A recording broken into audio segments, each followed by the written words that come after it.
Dear children, இப்போ நம்ம 11th standardல general mathsல binomial theorem அந்த chapterல 10th example பார்க்க போறோம். அந்த question என்னன்னா using binomial theorem prove that 6 power n minus 5n leaves remainder 1 when divided by 25. இந்த question எப்படி பண்றதுன்னு கத்துட்டீனா இதே மாடல்ல கிரியேட் பண்ணி கொடுத்தா கூட உன்னால போட முடியும்.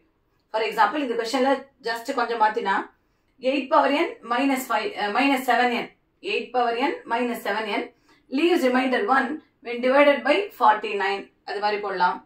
சரி, அதே மாதிரி 11 power n minus 10n leaves remainder 1 when divided by 100. So இது மாதிரி நிறைய क्वेश्चंस्க்கு உங்களால ஆன்சர் பண்ண முடியும். சரி, அதுக்கு நம்ம பேஸா யூஸ் பண்ண போறது binomial theorem which is 1 plus x the whole power n. சரி, அதோட ஆன்சர் என்ன 1 plus x the whole power n க்கு 1 plus nc1 that is nc1 1 power n minus 1 அதனால 1ங்கிறதுனால விட்டுருவோம், ஞாபகம் இருக்கும் உனக்கு. So x power 1. So nc1 னா இங்க x பவர்ல 1 வரும். சோ nc1 னா x power 1 plus nc2 அப்படினா x power 2 plus nc3 x power 3 இப்படி போகும் plus etc. லாஸ்ட்ல ncn which is 1. ncn 1ங்கிறதுனால நம்ம 1 into x power n ன்னு போடுவோம். சரி, இந்த ஃபார்முலாவை பேஸ் பண்ணி தான் நம்ம இப்போ இந்த क्वेश्चனை சால்வ் பண்ண போறோம். ஓகேயா?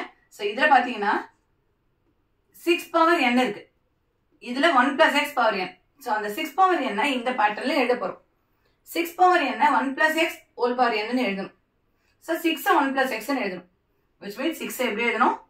1 plus x க்கு பதிலா என்ன வரும் 6 னா? yes 5 ன்னு எழுத போறோம். So 6 should be split as two terms.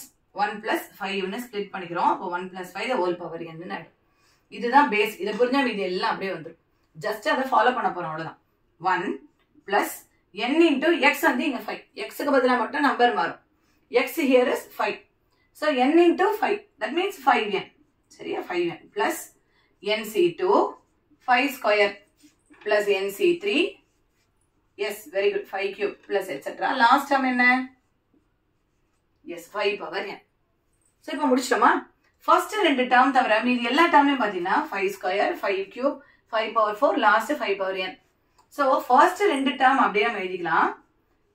Third டேர்ம்ல இருந்து எது காமனா இருக்கும்? 5 ஸ்கொயர் இருக்கு. This is the least part. அப்ப அது காமனா இருக்குமா எல்லா டேர்ம்லயும்? அப்ப அந்த 5 ஸ்கொயரை நம்ம ஃபேக்டர் அவுட் பண்றோம். தட் இஸ் 5 ஸ்கொயரை வெளியில எடுக்கிறோம். ஒவ்வொரு டேர்ம்ல இருந்து from the third term 5 ஸ்கொயரை நம்ம வெளியில எடுக்கிறோம். எடுத்தா என்ன ஆகும்? 5 ஸ்கொயர் வெளில வந்தாச்சுன்னா இங்க nc2 இருக்கும். ஓகே, இங்க nc2 பிளஸ் இங்க 5 square எடுத்தனால nc3 into 5 power 1 that is 5 இருக்கும். ஓகே, பிளஸ் அடுத்த டேர்ம்ல nc4 5 ஸ்கொயர் இருக்கும் இல்லையா? அது தெரியும். அது எட்ஸெட்ரா போட்டுடலாம். லாஸ்ட் டேர்ம்ல 5 ஸ்கொயர் வெளியில எடுத்தனால 5 power very good n minus 2 இருக்கும். ஓகே, சோ இப்போ இந்த 5 ஸ்கொயர்னா 25 ன்னு தெரியும். இதெல்லாம் எல்லாமே ஒவ்வொன்றும் ஒரு பாசிட்டிவ் இன்டிஜர். அப்போ எல்லாத்தையும் ஆட் பண்ணாலும் வரப்போறது ஒரு பாசிட்டிவ் இன்டிஜர். அதனால இந்த 5 ஸ்கொயர் ஆஃப் பாசிட்டிவ் இன்டிஜரை நம்ம q ன்னு கொடுக்க போறோம். இப்போ இது என்னது 1 plus 5n plus 25q. q is a positive integer. Okay, so இப்போ அந்த क्वेश्चनல 6 பவர் n minus 5n இருக்கு இல்லையா? சோ இங்க 6 பவர் n கிடைச்சாச்சு நமக்கு. So 5n இங்க plus 5n இருக்கு. அது இந்த பக்கம் கொண்டு வந்தா left sideல 5n minus 5n ஆயிடும். Okay, that means both the sides we subtract 5n அப்படின்னு அர்த்தம். அப்போ 6 power n minus 5n is equal to 25q plus 1 அப்படின்னு போட போறோம். So இந்த 1 ஓகே, that means 25q னா 25 ஓட மல்டிபிள் plus 1 அப்படின்னா இது reminder. So Euclid's division lemma படி இது மல்டிபிள் ஆஃப் 25, இது 1 ரிமைண்டர்னு தெரியும் நமக்கு. That means 6 power n minus 5n leaves remainder 1 when divided by 25 அப்படிங்கிறது இங்க ப்ரூவ் ஆயிடுச்சு. ஸோ இதுதான் ஹென்ஸ் ப்ரூஃப்னு முடிச்சிருப்போம். ஓகேயா? ஸோ இதே பேட்டர்ல எந்த நம்பர் வேணா போடுவே இல்லையா? ட்ரை பண்ணலாமா? தேங்க்யூமா.